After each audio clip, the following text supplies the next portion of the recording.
शांति। मीठे शिव बाबा की मीठी मुरली में आने वाली कहानियां। कहानी का नाम राजा हरीश चंद्र।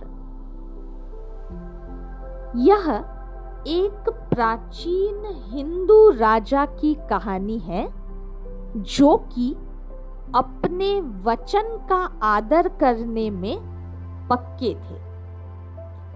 एक दिन देवताओं के राजा देवेंद्र सभी महर्षियों के साथ अपने दरबार में बैठे हुए थे। देवेंद्र ने पूछा, आप इस पृथ्वी पर किसको सबसे सच्चा समझते हो? वरिष्ठ ऋषि ने राजा हरिश्चंद्र का नाम बताया, लेकिन ऋषि विश्वामित्र इस बात पर विश्वास नहीं कर पा रहे थे। वे राजा हरिश्चंद्र की सच्चाई को जांचना चाहते थे। परीक्षा के लिए ऋषि विश्वामित्र हरिश्चंद्र के दरबार में हाजिर हुए और चतुराई से उनसे एक ऐसा वचन ले लिया जिसके कारण राजा अपना राज्य तथा महल सब खो बैठे।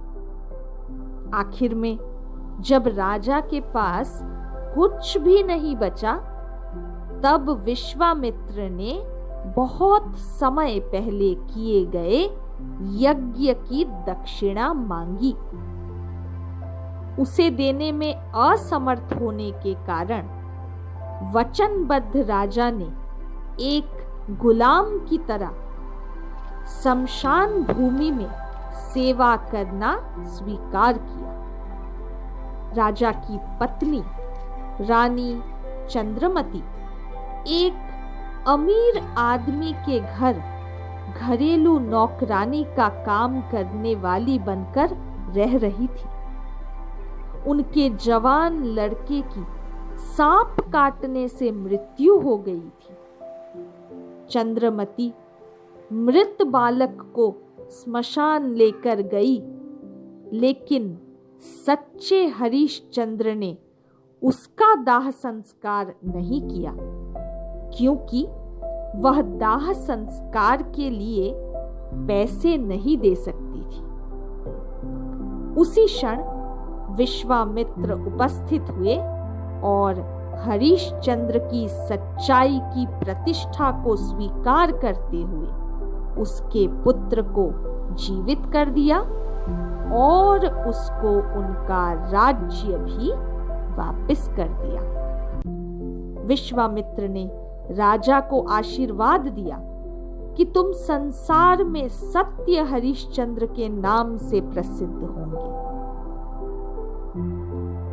इस कहानी का आध्यात्मिक भाव यह है, एक बार हम बुराइयों से दूर रहने का निश्चय कर लेने के बाद उन्हें वापस नहीं धारण कर सकते।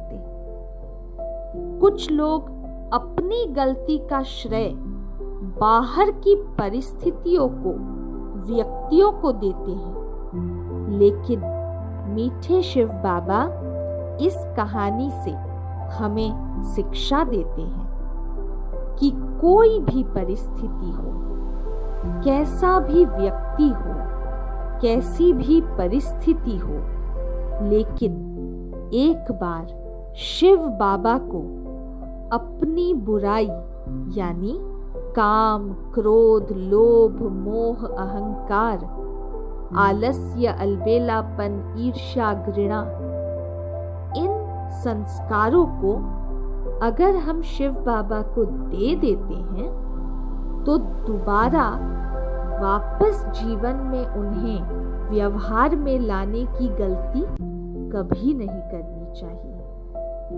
इसीलिए कहा जाता है, धरत परिये पर धर्म न छोड़िए। हमारा स्वधर्म शांति, पवित्रता, सुख, आनंद, शक्ति, ज्ञान, प्रेम है।